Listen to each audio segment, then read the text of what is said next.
মাল আউট হয়ে যাবে। গল্পটি সম্পূর্ণ শুনলে আপনার ভেতরের রস বাহিরে চলে আসবে। অর্জুন, তোমার হাতটা আরেকটু নিচে নামাও, আমার খুব ভালো লাগছে। ম্যাডাম, আমি কি আপনার কোমরের আরও নিচে নিয়ে যাব? হ্যাঁ, অবশ্যই। সেদিন আমার মালিশ নেওয়ার সময় বেশ আরাম লাগছিল, কিন্তু তারপরেই এমন কিছু ঘটল। রাত ছিল, হালির চারপাশ স্তব্ধ। জানালা দিয়ে হালকা বৃষ্টির ফোঁটা কাঁচিল ওপর পড়ছিল। ঘরে একটি মাঝারি আলো জ্বলছিল। নিধি মালহোত্রা, ৩৫ বছর বয়সী, ঘন লম্বা চুল, টান টান কোমর এবং মাদকতাময় চোখ। তার স্বামী করণ ব্যবসার কাজে চিরতরে বাইরে চলে গিয়েছিল। নিধি এখন একা। তার মন অস্থির ছিল, শরীরে একটা অদ্ভুত উষ্ণতা ছিল। সে বিছানায় শুয়ে শুয়ে তার গাউন আরও আলগা করল, চোখ বন্ধ করে নিল। ঠিক তখনই দরজায় হঠাৎ টোকা পড়ল। এসো, সে আস্তে করে বলল। দরজা খুলল। ভেতরে প্রবেশ করল অর্জুন শর্মা, ২৮ বছর বয়সী, টান টান শরীর, চওড়া বুক, বাদাম চোখ এবং গভীর কণ্ঠস্বর। সে ছিল নিধির ম্যাসাজ থেরাপিস্ট। ম্যাডাম, আজকের ম্যাসাজ সেশন শুরু করব? অর্জুন আস্তে করে জিজ্ঞেস করল। হ্যাঁ অর্জুন, আজ আমার খুব ক্লান্তি লাগছে। নিধি ঘাড় ঘোরাল। অর্জুন ঘরের আলো সামান্য কমিয়ে দিল। সে হাতে তেল নিল। তার আঙ্গুলগুলো ছিল গরম আর মজবুত। ম্যাডাম, আপনি শুয়ে পড়ুন, অর্জুন বলল। নিধি তার রেশমি গাউন কাঁধ থেকে নিচে নামিয়ে দিল। তার পিঠ অর্জুনের সামনে ছিল। অর্জুনের চোখ তার নগ্ন পিঠের ওপর স্থির হয়ে গেল। সে গভীর শ্বাস নিল এবং তার হাত দুটি নিধির কাঁধে রাখল। অর্জুন ধীরে ধীরে নিধির ঘাড়ে তেল মাখানো শুরু করল। তার আঙ্গুলগুলো নিধির নরম ত্বকের ওপর ঘুরতে লাগল। আস্তে চোখ বন্ধ করে বলল নিধি। অর্জুনের হাত এবার তার ঘাড় থেকে নিচে পিঠের ওপর নামতে লাগল। তার আঙ্গুলগুলো প্রতিটি স্নায়ুর ওপর নাচছিল। নিধির ঠোঁট থেকে হালকা একটা বোঙানির শব্দ বেরোল। আপনার ত্বক খুব নরম ম্যাডাম, অর্জুন ফিসফিস করে বলল। আর তোমার হাত খুব তরম, নিধি ধীরে করে বলল। অর্জুনের হাত এবার তার কোমরের কাছে পৌঁছাল। সে নিধির কোমর শক্ত করে ধরল। নিধির শ্বাস প্রশ্বাস দ্রুত হতে লাগল। অর্জুন আরও নিচে। অর্জুনের হাত এখন নিধির নিতম্বের উপর। সে ধীরে ধীরে সেগুলিকে দলতে শুরু করল। তার আঙ্গুলগুলো প্রতিটি স্নায়ুকে জাগিয়ে তুলছিল। নিধির ঠোঁট থেকে হালকা একটা বোঙানির শব্দ বেরোল। আপনার ত্বক খুব নরম ম্যাডাম, অর্জুন ফিসফিস করে বলল। আর তোমার হাত খুব গরম, নিধি ধীরে করে বলল। অর্জুনের হাত এবার তার কোমরের কাছে পৌঁছাল। সে নিধির কোমর শক্ত করে ধরল। নিধির শ্বাস প্রশ্বাস দ্রুত হতে লাগল। অর্জুন আরও নিচে। অর্জুনের হাত এখন নিধির নিতম্বের ওপর। সে ধীরে ধীরে সেগুলিকে দলতে শুরু করল। তার আঙ্গুলগুলো প্রতিটি স্নায়ুকে জাগিয়ে তুলছিল। নিধির চোখ তখনও বন্ধ। তার আঙ্গুলগুলো বিছানার চাদর শক্ত করে ধরেছিল। অর্জুন নিধিকে নিজের দিকে টানল। নিধি চোখ খুলল। তাদের চোখ একে অপরের মধ্যে ডুবে গেল। অর্জুন, তুমি কি আমাকে আরও অনুভব করতে চাও? নিধি আস্তে করে বলল। অর্জুন কিছু না বলে তার মুখ নিধির মুখের কাছে নিয়ে এলো। তাদের নিঃশ্বাস একে অপরের সাথে মিশে গেল। ম্যাডাম, আপনি খুব সুন্দরী, অর্জুন তার ঠোঁটে হালকা চুম্বন করল। নিধি তার আঙ্গুলগুলো অর্জুনের চুলের মধ্যে ঢুকিয়ে দিল। অর্জুন নিধিকে নিজের বাহুতে শক্ত করে জড়িয়ে ধরল। তাদের শরীর একে অপরের সাথে মিশে যেতে লাগল। ঠিক তখনই দরজায় হঠাৎ টোকা পড়ল। অর্জুন আর নিধি দুজনেই চমকে গেল। কে হতে পারে? নিধি ঘাবড়ে গিয়ে বলল। অর্জুন দ্রুত তার শার্ট পরে নিল। নিধিও গাউন শক্ত করে বাঁধল। দরজা খুলল। সামনে দাঁড়িয়ে ছিল মীরা, বাড়ির পুরনো পরিচারিকা। তার চোখ অর্জুনের ওপর স্থির ছিল। ম্যাডাম, করণ সাহেবের ফোন এসেছে। উনি বলেছেন যে দুদিনের মধ্যে বাড়ি ফিরছেন। নিধির মুখের রং উড়ে গেল। ঠিক আছে, তুমি যাও মীরা, অর্জুনের দিকে তাকিয়ে বলল। আর অর্জুন, জি, আপনি কি একটু থাকতে পারেন? আমার আপনার সাথে কিছু কথা বলার আছে। অর্জুন নিধির দিকে তাকায়। নিধি চোখ দিয়ে তাকে ইশারা করল। অর্জুন মীরার ঘরে প্রবেশ করল। বল, কি বলতে চাও? অর্জুন তীক্ষ্ণ স্বরে জিজ্ঞেস করল। মীরা অর্জুনের মুখের দিকে তাকাল। তার চোখে গভীর দুষ্টুমি ছিল।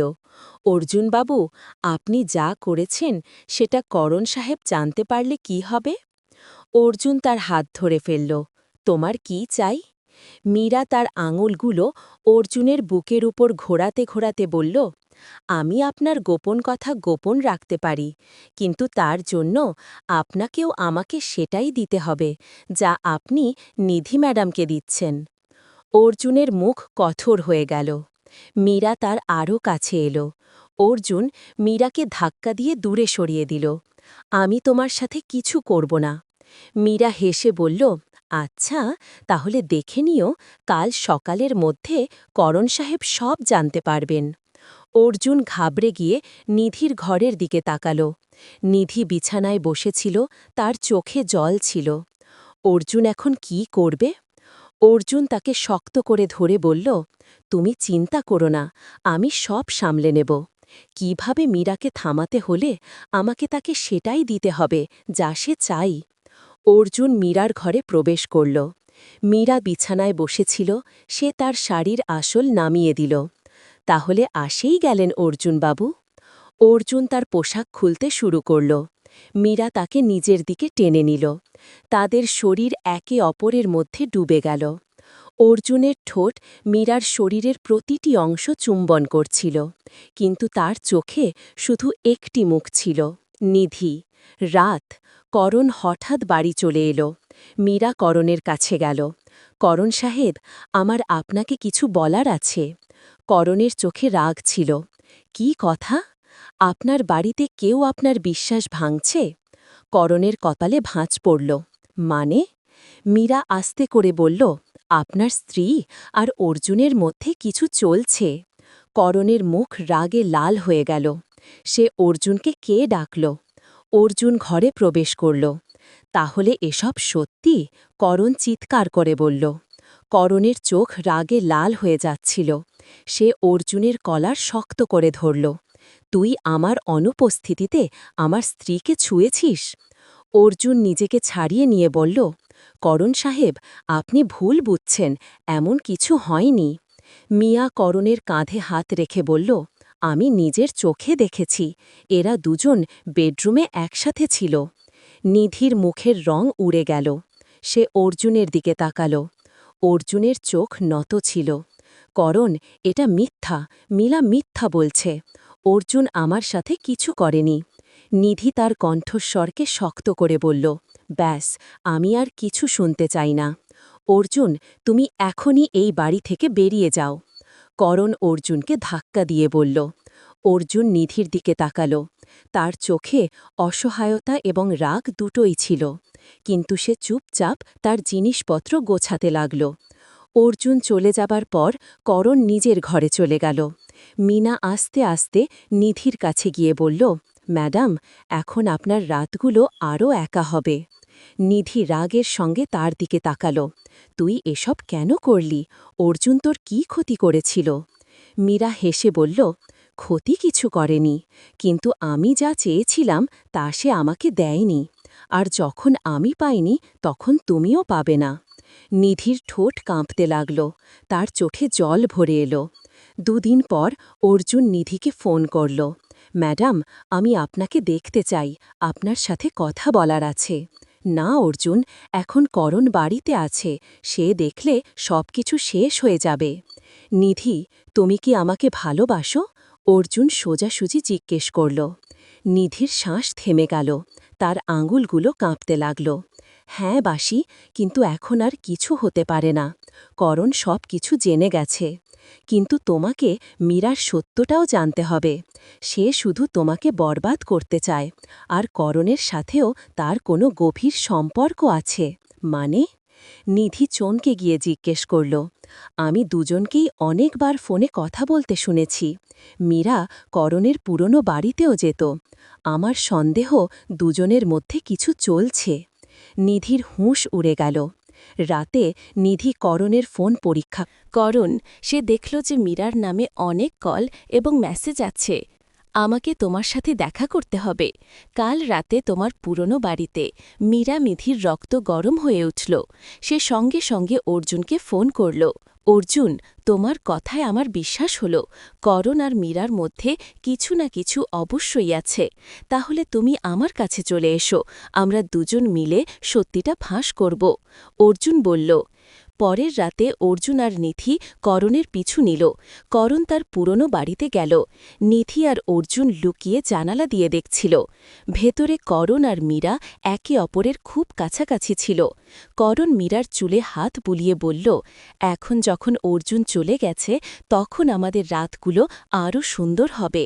মীরা করণের শার্টের বোতাম খুলতে খুলতে বলল, তোমার এই পাগলামি আমার খুব ভালো লাগে, কিন্তু তোমার স্ত্রীর চোখে সেই ঈর্ষাটা আরও ভালো লাগে। করণ মীরাকে বাহুতে জড়িয়ে ধরল এবং দুজন একে অপরের মধ্যে ডুবে গেল। নিধির পায়ের তলা থেকে মাটি সরে গেল। অর্জুন নিধির হাত শক্ত করে ধরল। এখন বুঝলে করণ তোমাকে ধোঁকা দিয়েছে এবং আমাকে তোমার জীবন থেকে দূরে সরিয়ে দিয়েছে। নিধি আর সহ্য করতে পারল না। সে অর্জুনের সামনে বলল, অর্জুন, এখন আমার তোমাকে দরকার। আমাকে করণ আর মীরাকে তাদের কাজের মজা চাখাতে হবে। অর্জুন তাকে নিজের বাহুতে জড়িয়ে ধরল। আমি তোমার সাথে আছি নিধি। দুজন একে অপরের ঠোঁটে শক্ত করে চুম্বন করল। অর্জুনের আঙ্গুলগুলো নিধির চুলে জড়িয়ে গেল। তাদের নিঃশ্বাস একে অপরের মধ্যে মিশে গেল। পরের দিন সকালে নিধি আর অর্জুন পরিকল্পনা করল। অর্জুন করণকে ফোন করল। করণ সাহেব, আমার আপনার কাছে ক্ষমা চাওয়ার আছে। যা ঘটেছে তার জন্য আমি দায়ী। দয়া করে আমাকে দেখা করার একটা সুযোগ দিন। করণ রাগে বলল, তুই এই শহরে আবার দেখলে তোর পরিণতি খারাপ হবে। আপনার ইচ্ছা, কিন্তু আপনি কি জানেন যে মীরা আপনার টাকা তছরু করছে? তার কাছে আপনার সম্পত্তির কাগজপত্রও আছে। করণ চমকে গেল। আমি আপনার পুরনো বাড়িতে আছি, প্রমাণসহ আপনার জন্য অপেক্ষা করছি। করণ আর মীরা দুজনেই পুরনো বাড়িতে পৌঁছাল। অর্জুন আর নিধি আগে থেকেই সেখানে লুকিয়েছিল। করণ অর্জুনকে দেখল এবং রেগে বলল, তুই আমার আর আমার স্ত্রীর মধ্যে ফাটল ধরিয়েছিস। অর্জুন হেসে বলল, না করণ, তোর আর তোর উপপত্নীর মধ্যে ফাটল ধরাতে আমি এসেছি। নিধি বাইরে এলো। করণ, আমি জেনে গেছি যে তুমি আর মীরা গত ৩ বছর ধরে আমাকে ধোঁকা দিচ্ছ। করণ আর মীরা চমকে গেল। মীরা করণের হাত ধরে বলল, আমি এসব তোমার জন্যই করেছিলাম। করণ মীরাকে ঝেড়ে ফেলল। তুই আমার সাথেও ধোঁকা দিয়েছিস, আমার টাকার পিছনে পড়েছিলি। অর্জুন সব প্রমাণ করণের সামনে রাখল। মীরার নামে স্থানান্তরিত হওয়া টাকার কাগজপত্র। করণ রাগে মীরাকে ধাক্কা দিল, তুই আমার বাড়ি থেকে বেরিয়ে যা। করণ অর্জুনের কাছে ক্ষমা চাইল। আমাকে ক্ষমা করে দাও অর্জুন, আমি তোমাকে ভুল বুঝেছিলাম। অর্জুন নিধির হাত ধরল। এখন আমি আর নিধি একসাথে থাকব। আর হ্যাঁ করণ, এটা সেই ভালোবাসা যা তোর অভাব তৈরি করেছে। করণ মাথা নিচু করল। অর্জুন আর নিধি বাড়ি ছেড়ে দিল। দুজন এক নতুন জীবন শুরু করল। তো বন্ধুরা, আশা করি এই গল্পটি আপনাদের পছন্দ হয়েছে। যদি এই গল্পটি আপনার ভালো লাগে তাহলে আপনি আমাদের এই চ্যানেল অন্দরমহলকে অবশ্যই সাবস্ক্রাইব করুন এবং আমাদের কমেন্ট করে অবশ্যই জানান। আমরা নতুন ভিডিওতে আপনার সাথে দেখা করব। গল্পটি সম্পূর্ণ শুনলে আপনার ভিতরের রস বাইরে চলে আসবে। আমি সব সময় আমার বোনকে নির্দোষ ভাবতাম, কিন্তু এক রাত 12টায় তার রুমে যা করতে দেখেছি তারপর থেকে আমার তার প্রতি দৃষ্টিভঙ্গি সম্পূর্ণ বদলে গিয়েছিল, কারণ সে তার আঙ্গুল দিয়ে আমার নাম লিখছিল প্রেমের সাথে। আমার বয়স 24 বছর এবং আমার একটি ছোট বোন আছে যার নাম অর্পিতা। অর্পিতা অত্যন্ত সুন্দর এবং দেখতে ঠিক জাহ্নবী কাপুরের মতো। তার বয়স মাত্র 21 বছর। এই গল্পটি সেই মুহূর্তের যখন আমি জানতে পেরেছিলাম যে আমার সেই নির্দোষ বোন এখন বড় হয়ে গেছে। এটি 1 বছর আগের কথা, যখন আমি তার ফোনে এমন কিছু দেখেছি যা আমাকে গভীরভাবে নাড়া দিয়েছিল। যে বোনকে আমি সবসময় নির্দোষ ভাবতাম, তার সম্পর্কে সেই সত্য জানতে পেরে আমি বিশ্বাস করতে পারিনি। এই গল্পটি সেই মুহূর্ত থেকে শুরু হয় যখন আমি আমার বোনের সম্পর্কে সেই রহস্য জানতে পেরেছিলাম যা আমাদের জীবন বদলে দিয়েছিল। এটি ছিল একটি গরম রাত। বাতাস যেন থেমে গিয়েছিল এবং আমার রুমের বিছানায় ঘুমানো কঠিন হচ্ছিল। তৃষ্ণায় আমার ঘুম ভেঙে গেল এবং যখন আমি পানির বোতল তুলতে গেলাম তখন দেখলাম এটি খালি। সময় দেখলাম রাত ঠিক ১টা। ঘুমের ঘোরে আমি রান্নাঘরের দিকে গেলাম, যেখানে ঠান্ডা পানির বোতল রাখা ভাগত। যাওয়ার পথে আমি দেখলাম আমার বোন অর্পিতার রুমের আলো জ্বলছে। এটি দেখে আমি কিছুটা অবাক হলাম, কারণ অর্পিতা সবসময় ঘুমানোর সময় আলো বন্ধ করে ঘুমাত। আমাদের বাড়িতে এই নিয়ম ছিল যে সবাই ঘুমানোর সময় আলো বন্ধ রাখবে, এবং অর্পিতা এই নিয়ম সবচেয়ে বেশি মেনে চলত। আমি ভাবলাম সে হয়তো আলো বন্ধ করতে ভুলে গেছে। আমার বোতলে পানি ভরতে ভরতে মনে মনে ভাবলাম তার আলো বন্ধ করে তাকে শান্তিতে ঘুম পাড়িয়ে দেব। যখন আমি তার রুমের দরজা খুলতে গেলাম, একটি অদ্ভুত অস্বস্তি আমার মধ্যে বাসা বাঁধল। অর্পিতা কি জেগে আছে, নাকি সে শুধু ঘুমের মধ্যে আলো জ্বালিয়ে রেখে ঘুমিয়ে পড়েছে? দরজা খুলতেই যা দেখলাম তা আমাকে গভীরভাবে নাড়া দিল। অর্পিতা তার বিছানায় বসেছিল, তার মুখে একটি গম্ভীর ভাব ছিল, এবং সে তার ফোনের স্ক্রিনে কিছু দেখতে সম্পূর্ণ মগ্ন ছিল। রাতের এই সময়ে যখন সবাই গভীর ঘুমে ছিল, অর্পিতার এভাবে জেগে থাকা এবং ফোনে এমন কিছু দেখা অত্যন্ত অদ্ভুত লাগছিল। আমার দৃষ্টি পড়তেই সে দ্রুত ফোনটি লুকিয়ে ফেলল, এবং তার চোখে ভয়ের একটি ঝলক স্পষ্ট দেখা গেল। তার এই আচরণ এতটাই অপ্রত্যাশিত ছিল যে আমি এক মুহূর্তের জন্য বুঝতে পারলাম না। অর্পিতা যে সবসময় শান্ত এবং সংযত থাকত, তার মুখে এই সময় চিন্তা এবং অস্বস্তির রেখা স্পষ্ট দেখা যাচ্ছিল। আমি ধীরে ধীরে জিজ্ঞাসা করলাম, অর্পিতা, সব ঠিক আছে? এত রাতে জেগে আছো? অর্পিতা এক ঝটকায় উত্তর দিল, হ্যাঁ, শুধু ঘুম আসছিল না। কিন্তু তার কণ্ঠে যে কম্পন ছিল তা আমার কৌতূহল আরও বাড়িয়ে দিল। সে আমার কাছ থেকে কিছু লুকাচ্ছিল, কিন্তু কি তা জানার আকাঙ্ক্ষা এখন আমার হৃদয়ে গভীর হচ্ছিল। আমি ভাবলাম এটি হয়তো কোনো সাধারণ বিষয়, কিন্তু তার মুখের অভিব্যক্তি অন্য কিছু বলছিল। এই রাতের শুরু আমার মনে অনেক প্রশ্ন জাগিয়ে দিয়েছিল। অর্পিতার এই রহস্যময় আচরণের রহস্য কী ছিল? সে কি কোনো সমস্যায় ছিল, নাকি এমন কিছু করছে যা সে মেসেজ এবং অ্যাপস দেখে কিছু বিশেষ হাতে লাগল না? সব কিছুই সাধারণ ছিল, এমন কিছুই পাওয়া যায়নি যা তার সেই রাতের হটকারিতা বুঝতে সাহায্য করবে। কিন্তু তখন আমি ভাবলাম হয়তো তার ইন্টারনেট হিস্ট্রিতে কিছু থাকতে পারে। যখন আমি তার ক্রোম ব্রাউজারের হিস্ট্রি চেক করলাম, তখন যা দেখলাম তা আমাকে হতবাক করে দিল। আমার ১৭ বছরের প্রিয় বোন, যে সবসময় মাসুম ও শান্ত দেখাত, তার ব্রাউজার হিস্ট্রি এক ভিন্ন গল্প বলছিল। যে জিনিসগুলো সে সার্চ করেছিল এবং যে ভিডিওগুলো দেখেছিল তার বয়সের জন্য একেবারেই উপযুক্ত ছিল না। আমি ভাবলাম আমি কি ভুল কিছু দেখছি, কিন্তু বারবার দেখার পরও একই ফল পেলাম। সে এমন কিছু বিষয় সার্চ করেছিল যা জানার তার বয়স হয়নি। আমার মনে এক অদ্ভুত অস্থিরতা তৈরি হল। আমার বোনকে কোনো খারাপ সঙ্গীতে পড়েছে, নাকি তাকে কেউ এমন করতে বাধ্য করেছে? তার এই অনলাইন কার্যকলাপ তার মনে কি প্রশ্ন জাগাচ্ছে? তার এই হিস্ট্রি দেখে আমি বুঝতে পারছিলাম না এই বিষয়ে কি ভাব বা কি করব। আমি ফোনটি আবার তার জায়গায় রেখে দিলাম, কিন্তু আমার মন শান্ত ছিল না। আমি সিদ্ধান্ত নিলাম এখন আমাকে এই বিষয়ে গভীরভাবে ভাবতে হবে। এই প্রশ্ন যে শেষ পর্যন্ত আমার বোন কেন এবং কিভাবে এইসব সার্চ করল তা আমার মাথায় ঘুরতে ভাগল। এখন এই রহস্য আরও গভীর হচ্ছিল। যখন আমি অর্পিতার ব্রাউজার হিস্ট্রি দেখেছিলাম, তখন থেকেই আমার মনে এক অদ্ভুত অস্থিরতা ছিল।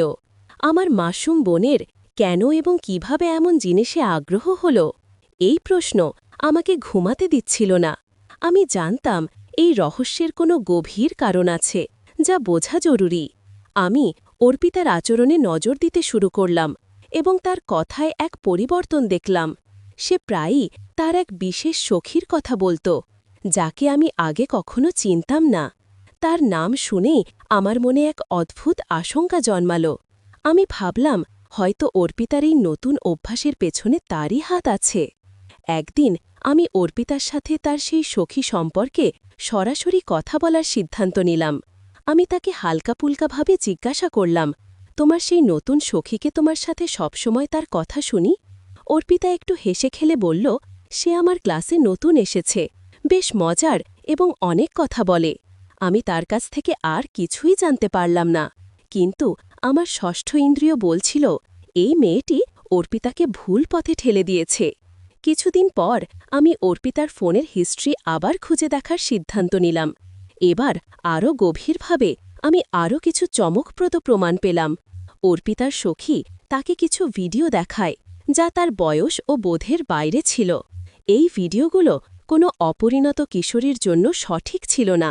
এছাড়াও আমি দেখলাম সেই সখী শুধু ভিডিও দেখানোতেই সীমাবদ্ধ ছিল না, সে এক খুবই খারাপ মেয়ে যার সঠিক ভুলের কোনো ধারণা ছিল না।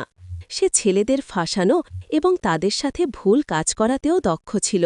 সে অর্পিতাকে এমন অনেক গল্প বলেছিল যা অর্পিতার মাসুম মনকে বিচলিত করছিল। এই সব জানার পর আমার মন ভেঙে গেল। আমার মাসুম বোন, যাকে আমি সবসময় সঠিক পথে চলার পরামর্শ দিতাম, সে এমন নোংরা অভ্যাসে জড়িয়ে পড়েছে। এবং এর কারণ ছিল সেই সখী যে তাকে নিজের মতো বানাতে চেয়েছিল। এখন আমাকে অর্পিতাকেই কাদা থেকে টেনে বের করতে হবে। আমি সিদ্ধান্ত নিলাম, প্রথমে আমাকে সেই সখী থেকে অর্পিতার দূরত্ব তৈরি করতে হবে, এবং তারপর আমার বোনকে ভালোবাসা ও বুদ্ধিমত্তা দিয়ে বোঝাতে হবে যে সে কোন পথে চলেছে এবং কিভাবে আবার সঠিক পথে ফিরে আসতে পারে। এইভাবে আমি আমার বোনকে সেই ভুল সঙ্গ থেকে বাঁচালাম এবং তাকে জীবনের সঠিক পথে আনার চেষ্টা করলাম। এই যাত্রা সহজ ছিল না, কিন্তু আমার ভালোবাসা ও বোধিতার ঢাল হল। শেষে অর্পিতা সেই সখী থেকে দূরে সরে গেল এবং তার ভুলগুলো থেকে শিখল। এই অভিজ্ঞতা আমাদের সম্পর্ককে আরও শক্তিশালী করে তুলল। এই গল্প থেকে আমরা শিখতে পারি যে ভুল সঙ্গ কত দ্রুত ও সহজে আমাদের